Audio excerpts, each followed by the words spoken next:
Amici di Directa Sport, buon pomeriggio dallo stadio Franco Frogheri di Nuoro. Oggi degna cornice del big match del campionato di eccellenza regionale, in campo Nuorese e Sorso.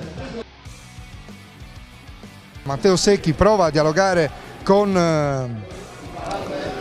Ruggio, Ruggio è il giocatore che va al cross, quindi c'è Altea che mette il pallone in rete, un gol bellissimo, tiro al volo di Altea sul cross di Ruggio e il Sorso passa in vantaggio dopo pochissimi minuti, dopo appena 3 minuti, il vantaggio della squadra ospite. Cross dalla destra da parte di Ruggio, viene fermato dalla interdizione di Guazzaroni. Attenzione all'errore di Semerzidis, pallone sanguinoso e per poco Pulina non ne approfitta, guadagna il fondo sulla destra dell'Ogu. Attenzione, il suo pallone al centro, Pulina e sbaglia ancora, altra palla gol per il Sorso. Sarà Cocco a battere il calcio di punizione in favore della Nuorese. Parte Cocco, la sua conclusione che sibila fil di palo verso il centro dell'area, no, lascia a Ted, pallone direttamente verso la porta di Semerzidis.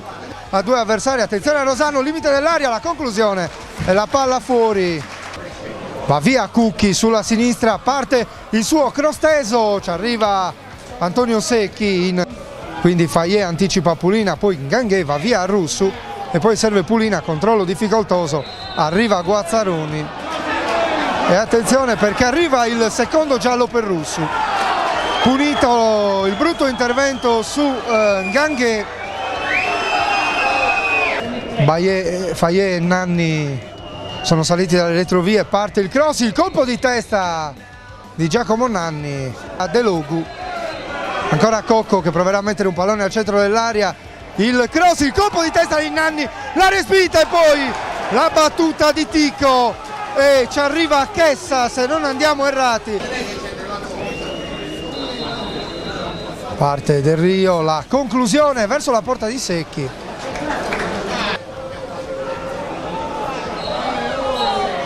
E finisce qui la partita con questo intervento di Ticco. Il Sorso espugna il Franco Frogheri vincendo per 1-0, confermandosi un po' la regina degli scontri diretti di questo campionato di eccellenza.